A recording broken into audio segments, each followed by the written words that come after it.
एक बार 30 साल की एक शादीशुदा महिला थी। उसकी शादी को 3 साल से ज्यादा का समय हो चुका था। उसने अपने माता पिता द्वारा चुने गए व्यक्ति के साथ शादी की थी, लेकिन सच तो यह था कि वो बस कहने को पति पत्नी थे। उनके रिश्ते में प्यार, अफेक्शन और अंतरंगता जैसा कुछ भी नहीं था।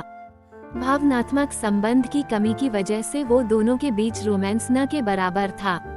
लड़की इस शादी में बिल्कुल भी खुश नहीं थी, लेकिन परिवार वालों के खातिर वो इस रिश्ते को निभा रही थी।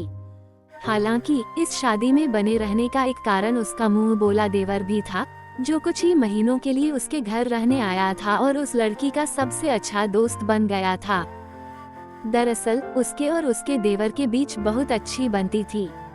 वो दोनों एक दूसरे के साथ एक अच्छी केमिस्ट्री साझा करते थे। ऐसा इसलिए भी क्योंकि बहुत सी चीजों को लेकर वो दोनों की पसंद नापसंद बिल्कुल एक जैसी थी।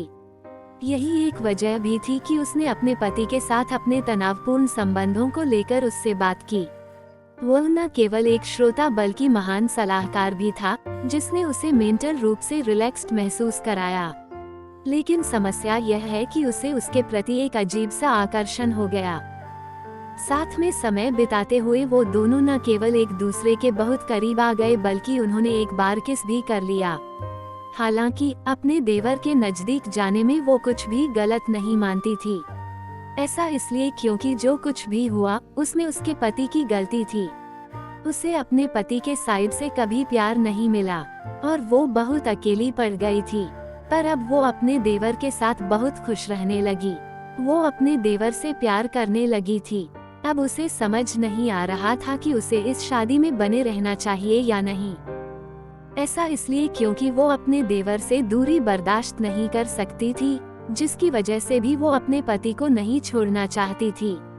अगर वो अपने पति से तलाक ले लेती तो देवर के साथ भी उसका रिश्ता खत्म हो जाता। इसलिए जैसा चल रहा था उसने वैसा चलने दिया। फिर एक दिन उसका मुंह बोला देवर उस घर से चला गया और सब खत्म हो गया। फिर वो बहुत रोई और कुछ दिन बाद सब भूल गई। उसे लगा शायद उसकी किस्मत में यही था।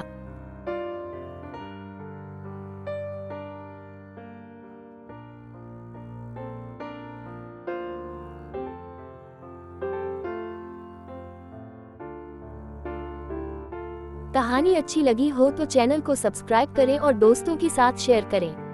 और हाँ, कमेंट में अपनी राय देना ना भूलें।